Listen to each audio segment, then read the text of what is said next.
Get ready to enter the Thrivetime Show. It's a Thrivetime Show on the radio. Yes, it is. Oh, yeah. It's all about you. All about you. All about you. All about you. All about you. Yeah. So we bring the boom. Thrive Nation, welcome back to the conversation. You know what we're doing right there, Chubb? You know what we're doing with our new intro? I'm dancing is what I'm doing right now. Do you know what we're doing with the new intro? Do you understand what's happening on a deep psychological level? No. It's audio branding. Audio branding. So for years, You get the little jingle stuck in their head. Yeah, I mean, a lot of times, like, I'll be going. This will usually happen. I'm in the shower, and in the shower, I'm getting ready for my day, and there could be. I'll listen to TD Jakes while I'm taking a shower. And no joke. And this is a serious example Does TD know of that audio you listen branding. to him in the shower? I don't know. Okay. I listen to him, just every morning when I get ready for work. But sometimes when I'm traveling, I can't listen to TD Jakes because I'm taking a shower at somebody else's place or whatever. You know what I mean? So I can't wake him up. So I get up like at 4 a.m. or something. Some TD Jakes. But in the man cave, I crank it up. I mean, it is loud. I mean, it is loud every morning. It's probably much louder than most people would be comfortable listening to anything, let alone TD Jakes. But I have to get myself going, So, true story. So I was in San Diego, and I was staying at somebody's house, and I got up like at 4, and I hate waking up when I cannot listen to loud things immediately. Because when you wake up at 4, let me tell you something. The amount of work you can get done between like 4 a.m. and noon is profound if you're uninterrupted. Or between 3 a.m. and 9 a.m. It's unbelievable how much work you can get done. Right. But when you're like tired and you're kind of groggy and you're kind of just unable to get the cobwebs out of your head, it sucks. Right. So you're sitting there trying to work on something quietly, from your home office. That sucks. Let me tell you, that is the worst thing ever, trying to get up early and then trying to be like all quiet, like walking on eggshells, trying not to wake up your wife. I mean, that right there, that drives me to the verge of suicide. So I can't handle that. So I had to build my own man cave here. So anyway, I'm in San Diego. I get up like at 3, and I'm thinking, gosh, I just cannot work under these conditions. This happened to me in Vegas too, So what I'll do is I'll just get in the rental car, and I drove right down to the beach at La Jolla. And nobody's there, turns out, like at 3 or 4 a.m. And so I go down there, and I get myself a coffee from one of these gas stations, and I'm trying to get myself going. And a lot of times I'll sing while I'm driving, and I am not exaggerating. This has happened to me twice. I'll be driving, and you could, Steve, it's possible. You have the freedom to sing any song you want in our country. Yeah. And you're in your own car. Right, you could sing whatever. And this has happened to me. I'm driving, and I'm going, Robertson Tires. Hey, I get rolling with Robertson Tires. Holy crap, get rolling with Robertson. Big shout out to Ted Robertson. And I'm going, why am I doing this? Is there something with like O'Reilly's Auto Parts? No, that's the kind of stuff where I'm right like, there. or I'll be driving and I'll go, ba-da-ba-ba-ba, I'm loving it. Wait, my wife won't let me go there. I mean, these are things I'm not kidding. The audio jingles, do they not get stuck in your head? They get stuck in your head. Could you guys think of an audio jingle that's been stuck in your head? Maybe your favorite audio jingle that's stuck in your head. Do you have one that's really... Oh, man. You don't have one? Mine was O'Reilly. Steve, you haven't brought anything to the table yet. So. Yeah, well, that was mine. But mine is actually Robertson Tire and O'Reilly. Oh, no, it's how convenient. Because people will say, like, they'll be like, oh, and I'll be like, oh. O'Reilly. I want to tell you the one that stuck in my head the most, though, and I'm ashamed about it. But it's one of these things where, you know how like if you do something shady as a high school kid, you feel bad and you feel like your mother's gonna know. You know what I mean? Like you as an example, your buddies, they said, hey, Steve, let's get together this Friday and let's watch a movie and let's go to Blockbuster.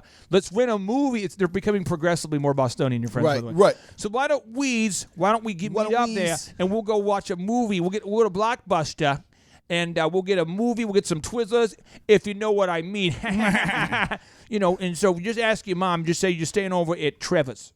You got it? T-Revs. So you talk to your mom. Right. And you tell your mom you're going to go over to Trevor's. And your mom's like, is Trevor a Christian young man? And you say what? Absolutely. Yes. But secretly. We prayed Steve, about doing this. Steve, here's the deal. When we go out for Blockbuster, the only thing that won't be there is a rental movie. And the only thing that will be there is beer. And chicks. So that's like chickens? No, I'm talking about the ladies. Oh, the ladies. So no, but have you ever had that moment? Yeah. And then you as a high school kid? No, stop. I'm just kidding. So it's like as a high school kid, and then did you feel guilty for like a day because your mom says, "How was Trevor's? Your sweet mother." No, that's like one of my great secrets is I don't feel guilty about anything. Really? It's not a secret. I'm just kidding. Chubb, have you ever had that happen to you? Yeah, of course. Okay, so one of my deep, dark secrets that I want to share with the Thrive Nation, because I know Now, this isn't the thing you told me last week. I think this might be the thing. Oh, my God. And the Thrive Nation, it's the Oh, thing my is, gosh. You're gonna I don't share this on the radio? I want them to. I know the Thrive Nation will keep it secret between me and them and the people in the car with It's them. a bonding thing. And the people on the podcast or the Facebook. I'm only going to tell everyone that's at my house. So here's the audio jingle that is stuck in my head so much. This is the number one that is stuck in my head from the movie for the TV show Silver Spoons. Silver Spoons, Chubb. Here it is. Here it is. Here we are. And it's a kind of it's a song where if you sing it, you have to turn in your man card. Here we are, face to face, a couple of silver spoons. Go on, Steve. Hoping to find we're two of a kind, making it go, making it grow. Together, everybody, we're gonna find our way. Oh my gosh, this guy's lost it. Together, taking the time each day to learn all about those things you just can't buy. Two silver spoons together. See, the unfortunate thing, if you listen to and then like past episodes, is we've never seen this show before, so I can't chime in. Ricky Schroeder, man. Come on, man. And Ricky Schroeder's one of the best actors. I'll tell you what, Ricky Schroeder as an actor, I want to make sure you get this because this is so big before we get back into Think and Grow Rich. This is so big for the listeners to understand this. Ricky Schroeder, his acting was 706 times better than any of the acting displayed in the newest Star Wars. That movie's terrible. That movie's awful. I love Star Wars, and I typically am an absolute apologist for the movie, but that movie was awful. I took a nap that afternoon so that I could be ready to go. You could forget. So I wouldn't be tired. Before. I got you. So I wouldn't be tired when I went to see it. I was fully rested. I sit down there to see a 7:30 showing. At about 8:10, I'm going, pissed. This is probably the worst movie in American history. And I asked myself, I said, does anybody have the movie Animal? The movie Animal starring Rob Schneider? Because I want to see a movie with real acting. Does anyone have that one? I want to at least upgrade. Does anybody have that? Does anybody have any of the scenes from Adam Sandler you can queue up on your phone that I could watch instead of this so that I can at least see acting better than this? I said, does anybody have a rake? Because I want to scratch my back until it bleeds as opposed to watching this. Hey, does anybody have any wood glue? Because I want to seal my nostrils shut because that would be more fun than watching this. Is that why your back's all bloody? Hey, that's weird. And your nose is all messed up. Seriously, if someone could just get a running start and punch me in the crotch, I would rather experience that than to watch this movie. Because if I could just give myself a swirly in the toilet, I would feel better than I feel right now. Could somebody put shards of glass in the popcorn? Because I would love to know that maybe I would die before the movie's over than to have gone through this horrible movie. Hey, Luke Skywalker, can you make a 3D movie where you actually have a lightsaber that actually comes out in the fourth dimension and kills me? Because I would rather, hey, show me the Force. Is there any way I could use the Force to make you shut up? Oh, I thought about, hey, could Yoda, there is no do, there's no try, there is just do. Why don't you definitely shut up for the rest of this movie? Because what you guys are... He has a scroll of these. How long did you work on this list, Clay? It's the stuff I think about. I thought about, gosh, I've never been to Siberia, but maybe there's still time to book a ticket for holidays. Can I bring this back to the jingle story we were talking about? Yes, please. One of mine that I just realized was, do you guys remember this? Priscilla's Where Fun and Fantasy Meet. No, I wasn't allowed to listen to that. That was on the radio. Is so inappropriate. That was on the radio. No, here's what's inappropriate. What's inappropriate is you know it. Forever, I thought it was Priscilla's Where Fun and Family Meet, and I could not figure. I was like, Mom, what is up with that? Fun and Family Meet. You know that place. That place changed names. Did it? I don't know, Steve. What is it now? It's called Patricia's now. Get out of here. They went from Priscilla's to Patricia's. Where Fun and Family Meet. Same jingle. I want you guys to know I avoid entire parts of town knowing that they're near. That's what happens. Because even looking over at the store, you feel bad. You have to go to church immediately and The apologize. problem is there's a Schlotsky's right next door to it, and I freaking love Schlotsky's. Why do you know so much about this store? No. Chubb's like, no. I was at Schlotsky's. Sure you were, buddy. Yeah. Sure you were. All right. So now we're on page 18 of Think and Grow Rich, and we're talking about Think and Grow Rich, because we're on page 18 of the book. Here we go. I'm so flustered I can't get it together. Let me try. Woo. So I'm reading the book here. It says, Barnes did not get his partnership with Edison on his first interview. He did get a chance to work in the Edison offices at a nominal wage, doing work that was unimportant to Edison, but most important to Barnes because it gave him an opportunity to display his merchandise where his intended partner could see it. Months went by. Apparently nothing happened to bring the coveted goal which Barnes had set up in his mind as his definite major purpose. But something important was happening in Barnes's mind. He was constantly intensifying his desire to become the business associate of Edison. Psychologists have correctly said that when one is truly ready for a thing, it puts in its appearance. Okay, so let's break that down. So Barnes can't get a partnership with Edison because he doesn't know the guy. Two, he doesn't have the money to even get there, but he gets on a train and he sneaks on the train and he gets to New Jersey. He gets a chance to meet Edison, but Edison's like, hey, I don't know who you are, but if you want to work here doing some underling job, you could start here at the bottom. But if you start at the bottom, you'll be able to display your talents, and then over time we'll notice you. Yep. So he did that for months, working at the job that was at the bottom. And when I think about that story, I think about Devin Woolery, who works with us with the Thrive team. The woolly mammoth. And Devin is such a phenomenal coder and a great guy, a high character person. But when he wanted to start working for us, he currently had a job at Walmart. This was about 4 years ago. And I remember telling the guy, I don't have a paid position for you today, but if you are willing to just come here and work for free on an internship basis, then if something opens up, then you will be the guy. Really?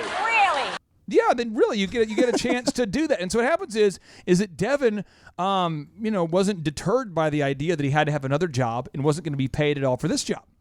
And as most people know who own a business, according to the U.S. Chamber of Commerce, as well as CBS News, they report that 75% of employees steal tangible things from the workplace. And of those that aren't doing that, there's over half of the employees that are wasting company time and doing nefarious, weird things all day. I mean, the stats are terrible about employee engagement. I mean, over 70% of people hate their jobs. 75% of people are stealing from the workplace, according to the U.S. Chamber and the CBS News. 70% of people hate their job, according to the Gallup.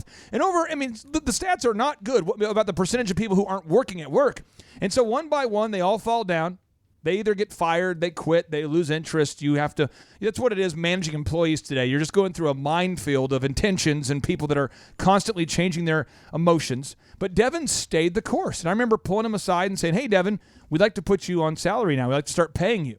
And he lit up like a Christmas tree. Right. But that dude did that for months. Yeah. So the question I have for you is, how many of you want something today but are not willing to put in that free effort interning somewhere or learning that skill? And I know our listeners, I know that none of our listeners are wanting something for nothing. I know that none of our listeners think they can get rich quick. But for other people, this is a big teaching moment. And when we come back, we're breaking down more about the life and times of Barnes and Thomas Edison and the book Think and Grow Rich. If you want to get rich, you need to attend our next in-person Thrivetime show workshop.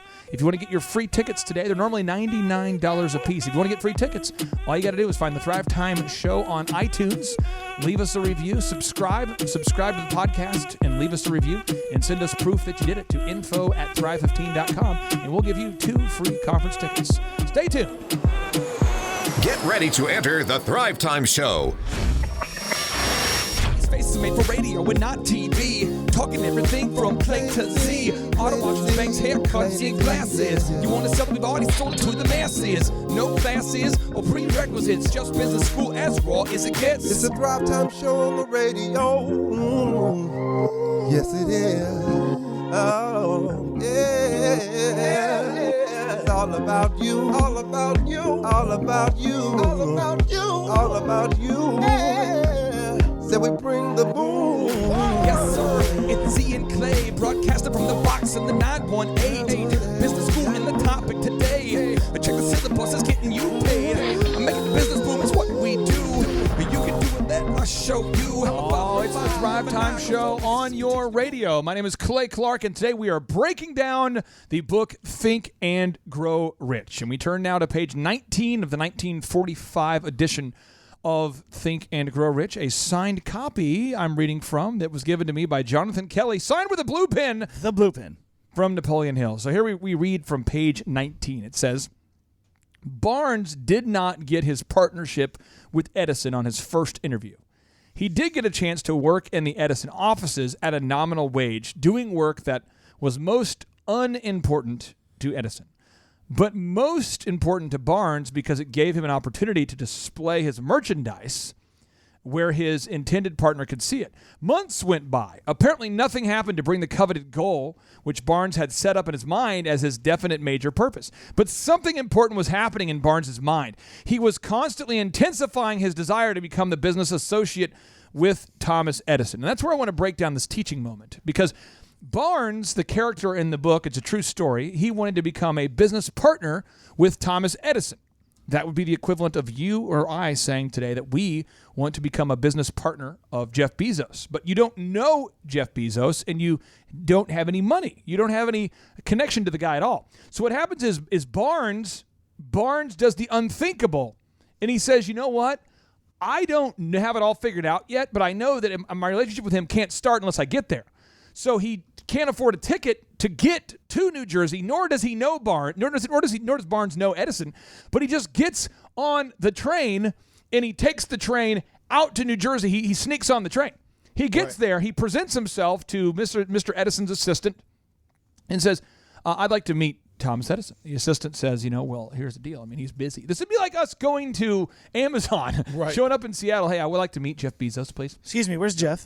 And they're like, well, he's actually taking over the world right now. Bing bong. Yes, Jeff. Do you think he asked for Tommy Eddie? Old Tommy Eddie? Do you think he was like, Tommy, I didn't talk to Tommy Eddie? Kind of the old perceived familiarity move. That's a tactic. But apparently he said, I'm willing to wait as long as it takes. It's okay. It doesn't matter how long it takes. Yeah, I'm going to live in your lobby. That's a move, by the way. The lobby liver. I can't leave until I talk to this guy. And as it said in the book, he gets a job working at the bottom, basically, but he thought it was a good opportunity because it allowed him to show his work ethic. He wanted to demonstrate through his work why he deserved to be a partner of Edison. And so, because Edison, by the way, was known to have a legendary work ethic. Legendary. He in my mind is the founder of the all-nighter. He was known for just grinding all the time. Right. More patents than any inventor in the history of America. He started GE. He invented the light bulb, recorded video, recorded audio. But it says in the book, it says here, and this is the part I want to smash. I want to make sure we get this. He says, he was constantly intensifying his desire to become the business associate of Edison.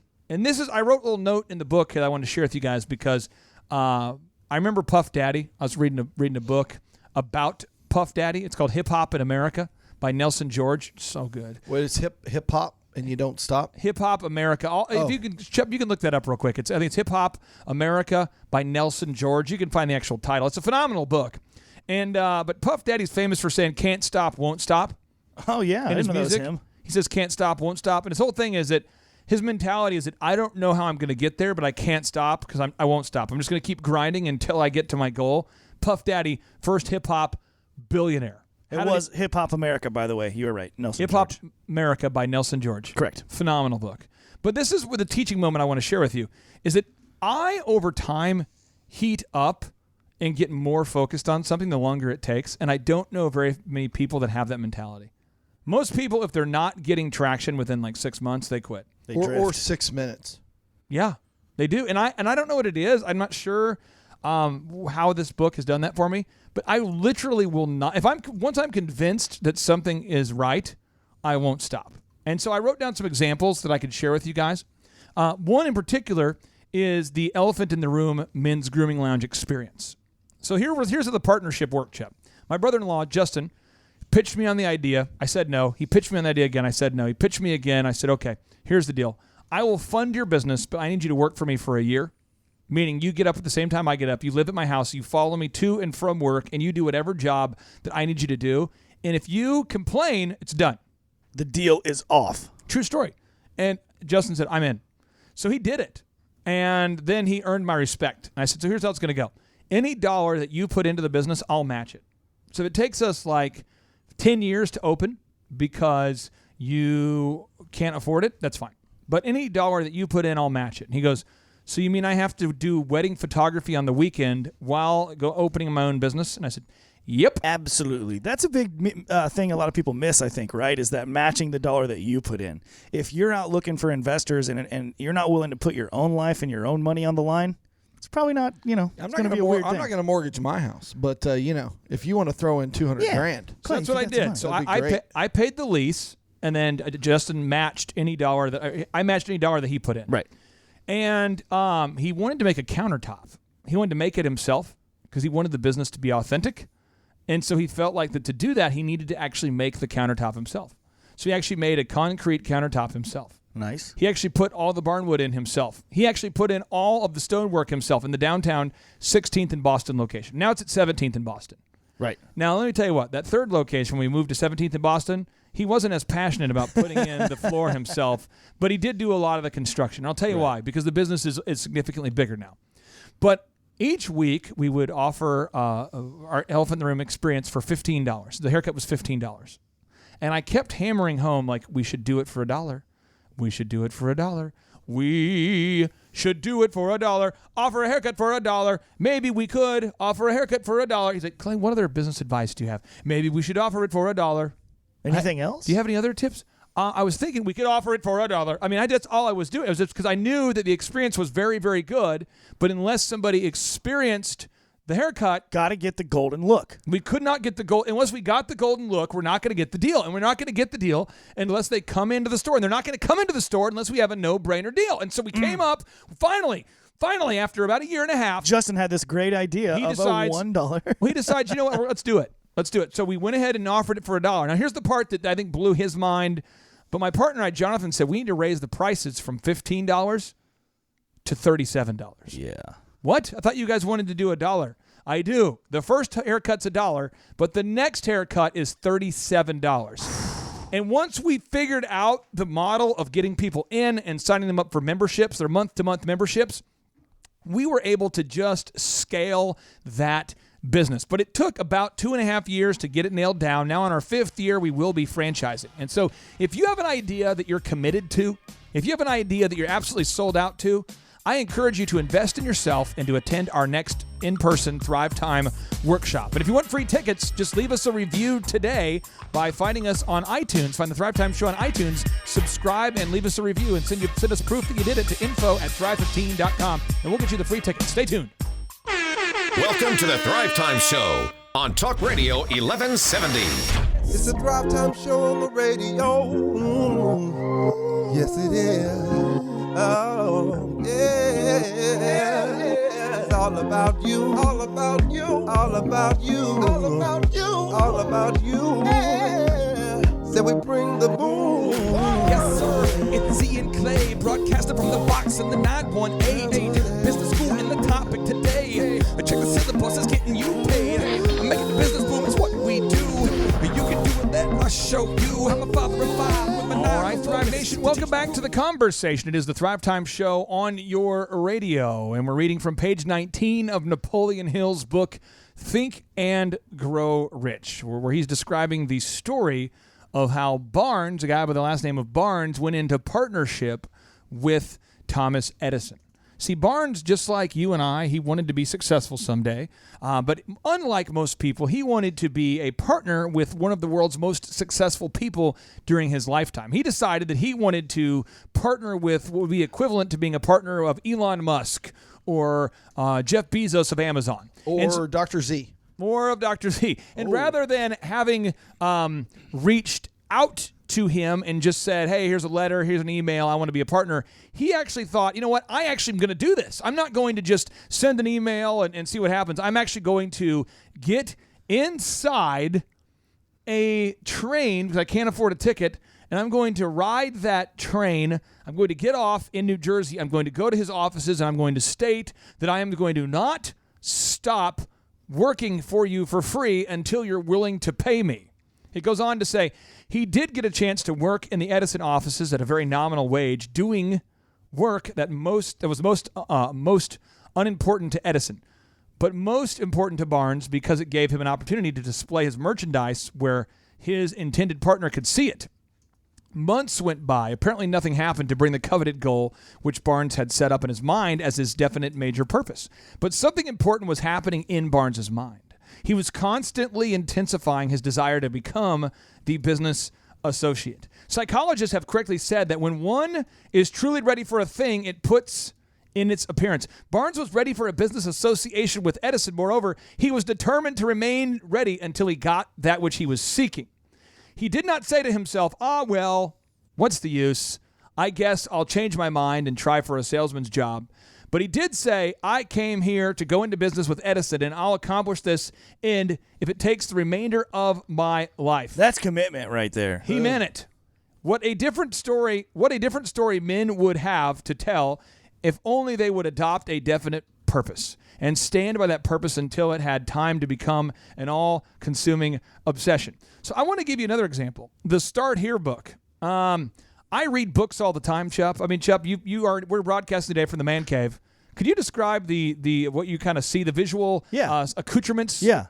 Well, everything is wrapped in American flags, first of all. Okay. So I just want to start with that. So I can see 3 or 4 right now from where I'm standing. Yeah. But on the left wall here to my left, there is what I would call 4 bookshelves that are 4 and 5 rows high, completely full of books.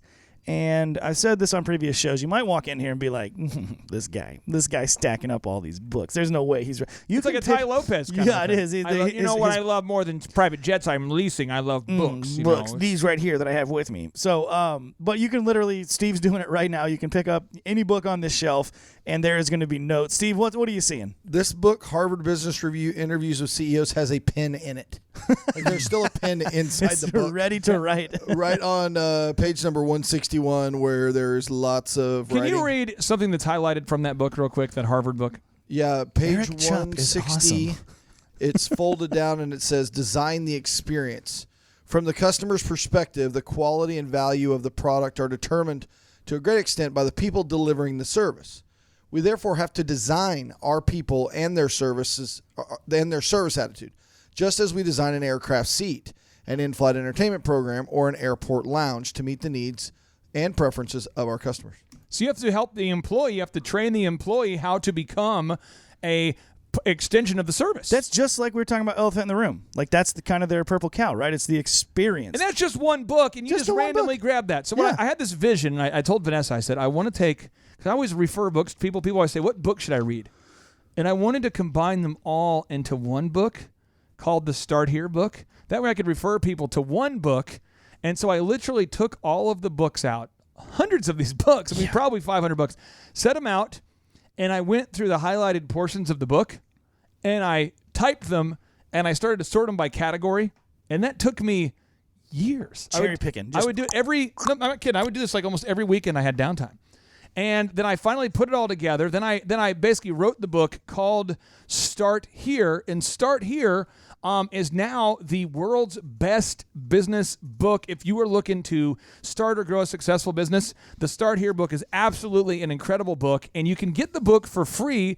You can download the book for free simply by going to thrivetimeshow.com. If you go to thrivetimeshow.com, Chup, all the listeners, I don't think all the listeners realize they can download the book for free. You can download the book for free. Start Here, and also we have the Boom book on there, which is our kind of playbook for Start Here. So Start Here has all the juicy details. That's the thickness, 550-page book. And then the Boom book has like the action steps you can take to actually implement those ideas. It's awesome. And at our workshop, we give away the Boom book for all the conference attendees. Could you kind of explain what the conference is like for anybody who's been to another conference and they think they're all stupid? Because the reason why I started our conferences, by the way, is because I'd been to some really stupid business conferences over the years. Some ones where somebody gets up there and goes, what you got to do to be successful is you got to focus on working on your business and not in your business. You're like, okay, well, specifically, how do I fix a permalink? I don't know what a permalink is, but that's where you don't want to get down there and be a technician. Right. You want to hire those people. What you want to do is keep your mind focused on your vision. So our conference, what kind of things do we teach at the conference? How does that conference go down? Well, one thing I'd like to say that even starts off before we get to the teaching portion is when we start our conference. And it's intentional. We start that thing at like 7 a.m. Why? because we want people that are going to be okay with getting up at 5:30 or 6 and getting to a conference on a Friday, Saturday. If you're going to roll in at 9 o'clock, you're not the kind of person that's going to be successful in business. So first of all, we get up, we start early. The second thing that is super cool about our conference is there's no upsells. Zero. The whole goal is to leave you feeling whole. And not full of holes. And not In full fact, of holes. I think you guys downsell. I'm in the downside. I'm really, really wanting to. I got to convince my wife, but I want to give all of the attendees a Thrivetime Show T-shirt. Oh, I thought you were going to say a Lambo. I don't want to do that. Steve's going to do that. That's his. I do want to give all of the attendees rides in Steve's Lamborghini. Yeah. Lambo we can do rides. that. And Chup, you and I would go as far as giving them Steve's Lamborghini as part of like a I would, drawing. yeah. Put your name in a hat, Yeah. and we'd be happy to give his vehicle. Once I get my next one. Then we'll give it. Then we'll You heard give it away right the here, first everybody. That will not happen. So there's no upsell. So the whole goal is to, and then the other thing is that it's completely action biased. We want to fill you with action items so that you can actually go home and implement these things immediately. There's going to be action steps you can take. It's not going to be emotional and affirmation. It's going to be actually things that will change and move the needle in your business. And the cool thing that we are doing right now is that if you will actually go to iTunes or Stitcher, look up Thrivetime Show and subscribe or leave us a review. Subscribe and leave us a review, not or. Screenshot the review, Thrivetime Show, email it to info@thrive15.com, and you can actually come out to the February 16th and 17th conference for free. Two $99 tickets, you and a friend, you and a partner. You can come out to the conference for free just by subscribing, leaving a review, screenshot the review, and send that screenshot to info@thrive15.com for your February 16th and 17th workshop tickets for free. All right, Thrive Nation, if you want to attend the conference for free or you want to learn more about Think and Grow Rich, the book that changed my life, stay tuned, my friends. It is the Thrivetime Show on your radio.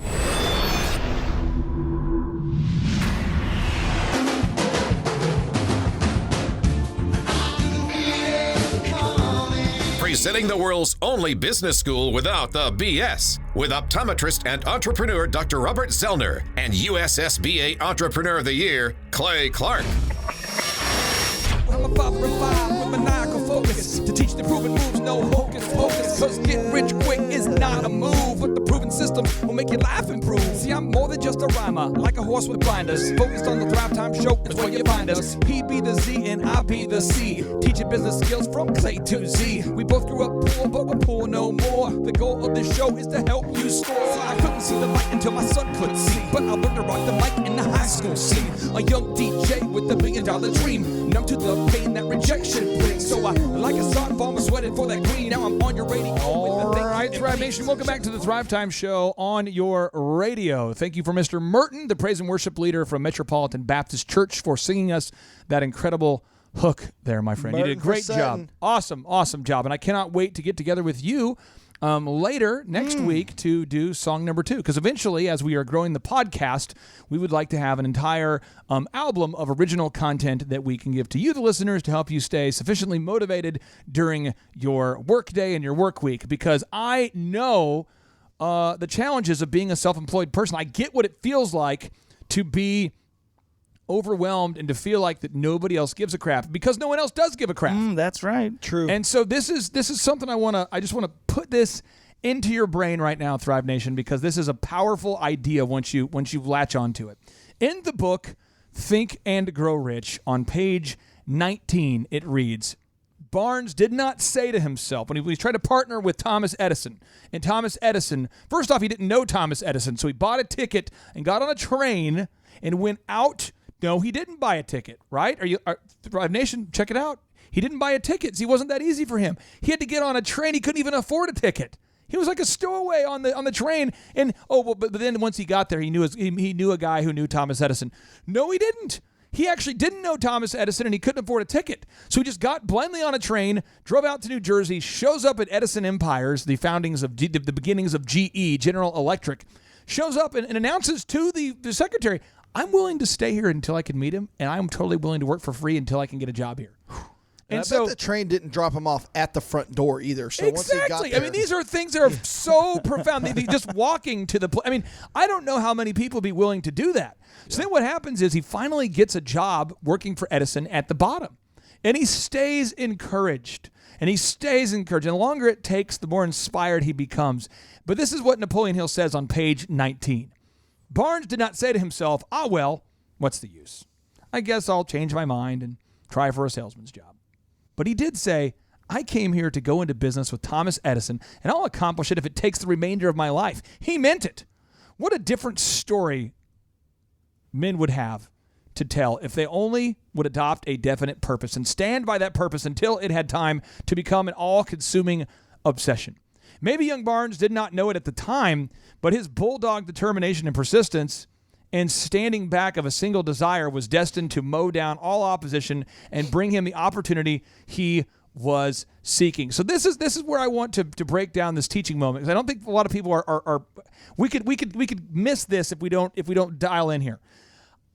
I had this vision after I had achieved my success that I would build a business coaching program for you. For me, I wanted to build something for me. I saw the need myself, and I thought, gosh, I spent $1,500 alone. I remember writing a check to a guy by the name of Bruce D. Pasquale, and I'm not pissed off about it. It just happened. I wrote the guy a check for about $3,000 to help me set up my company, get my LLC done, get all my paperwork done. Bruce paid you about $3,000 to do it.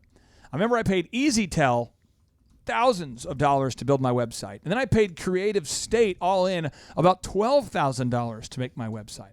Then I had to make a video for my company, and the video cost me typically between $3,000 and $5,000 every time I got a video. And then I needed to get headshots done for aspects of my business, and every single time I wanted headshots, it was $3,000. Yeah. Every single time. And then every time that I wanted to get a graphic design print piece made or like a book cover made, it would take me, typically $3,000 to $4,000. I wanted to get my book edited professionally. It cost me $20,000 all in to produce my first book. Jeez. Make Your Life Epic. So you think about all of the costs of these things. I mean, just to get my website mobilely compliant, mobile updated, the costs were stacking upon. And then not only did it cost a lot, but it cost a lot of time. Because I had to go have a separate meeting with the coder, a separate meeting with the photographer, a separate meeting with the videographer. All to set up your meetings with them. Yes. Just meeting after meeting. And Yes. they all had deadlines that were drifting. All their deadlines would drift. They're all contractors. I couldn't fire them. It was awful. And so I thought, if I could build a business that could allow people to have access to an entire ninja team. So not only somebody to talk strategy with them, to go over the strategy, but someone to hold them accountable, someone to talk strategy, and someone to actually execute the plan. Almost like a general contractor when you're building a home, someone to deal with all of the, deal with the flooring guy, the framing guy, the plumbing. If I could do that for all in what would cost a business owner $8.25 an hour. So for the cost of an employee of a business owner, and every business owner who's a real business owner is used to the cost of hiring somebody. Got to. For less money than it would cost you to hire even one employee for $8.25 an hour, I wanted to give you the world's best business coaching system. There are other business coaching systems out there. I mean, there's the Traction system and there's eMyth, and they're all dramatically more money. And so I have stayed doggedly focused on this idea since 2008. Do you know that I started coaching clients when DJ Connection, when I won the Entrepreneur of the Year award in 2007, that's when I first started working with some clients, and every one of the clients who's implemented the system has gone on to dominate. Right. And so I'm working with Farmers Insurance. I'm working with Fascianos. I'm working with Maytag University. I'm working with UPS. I'm working with O'Reilly Auto Parts. And I thought, there's got to be a better way. And now it is almost 2018. Almost. And this has been 11 years I've stayed focused on the same idea. Yeah. 11 years. And now what? I didn't even know who Farmers was in 2007. No, but I mean, You know what I'm saying? Isn't that State Farm? Clearly, Isn't that what's the? clearly my you put 'em job, on the full map. disclosure, no. My job for Farmers Insurance was training their new insurance agents. But I want to put this in I want to make sure the listeners get this idea. I've stayed focused on the same idea for 11 years. The word focus means focus on core tasks until success. Do you know every single time you hear this radio show, I've done the show prep for the show, I produced the show, and we came in here and recorded. And if you think about that, this is over 16 months we've been doing the show. And you know what? We're getting traction on iTunes. We spiked for just a minute as number 5 on the iTunes charts. In the world. And the longer it takes, the more motivated I become. Right. Chubb, could you explain, because you've witnessed this firsthand, you've noticed that my idiosyncrasies. Why do you think I get more motivated over time as things take longer? Well, I mean, you're just a driven guy on the one hand. Like, you know what you want. You've got, like we keep talking here, your chief aim. You've just laid that out. You know what you're doing and where you're going. But the one thing, like we were saying earlier in the show, is that a lot of people, they just can't do that. They get to 6 months, they get to a year, they get to 18 months, 2 years, and everything hasn't fallen into place how they planned yet, and they drift. Because and this is how the business coach meeting would happen. The client would typically say, I've been doing this business to start up for 6 months, and I haven't made any money yet. And then I would say, I know. That's what happens. Because it took Tesla, a decade. Right. It took ESPN Microsoft was an overnight years. success, though. Nope. They were. Oh, no, they weren't. Took them almost a decade. Tesla. But Apple was. Right. No, Steve it took Jobs. Steve Jobs actually 5 years before he was able to raise any money. No, but it was like one day they weren't there, and then the next Jeff day Bezos, it actually took him 7 years to be profitable. What? It took FedEx over a decade to make a profit. So I will tell the client, hey, listen, you have to stay the course. And they're like, well, that's because the course involves paying you. Okay, I don't care whether you work with me or not. I'm saying for your benefit, you have to stay the course. Yeah, but Elephant in the Room is doing so good, and the optometry clinic for Z is doing so great, and we've been stayed focused on the same idea. Right. I mean, that's why I knew our business coach program would work once it got in front of the marketplace, because it's such a no-brainer. Well, and you've stayed focused for so long, and now you've been able to create a system that you can then scale, and now we're able to help a lot more people than just you were, right? Because there was a limit to your time, how many clients you can actually service at one time. So if you're listening today and you're ready to take your business to the next level, I would encourage you to subscribe to our podcast on iTunes, because the mind is what the mind is fed, and you never want to miss a broadcast or a podcast download. You can get that there. Also, leave us a review on iTunes. Leave us a review on iTunes, and we'll send you free conference tickets to thank you for taking the time to do that. But on a bigger level, I want you to ask the question. I want you to ask yourself this question, so when we rejoin on tomorrow's show, you're ready to go. What is the one thing that I want in 2018 as it relates to my faith, my family, my finances, my fitness, my friendship, and my fun? What are my F6 goals for 2018? What are my goals for my faith, my family, my finances, my fitness, my friendship, and my fun? Write those goals down. Write them down. And then rejoin on tomorrow's show, as we're going to teach you more about how you can go from just wanting to become successful, but to actually becoming successful. Stay tuned for tomorrow's show. It's the Thrivetime Show on your radio. We'll see you tomorrow. Oh, and this just in, as always, 3, 2, 1, boom!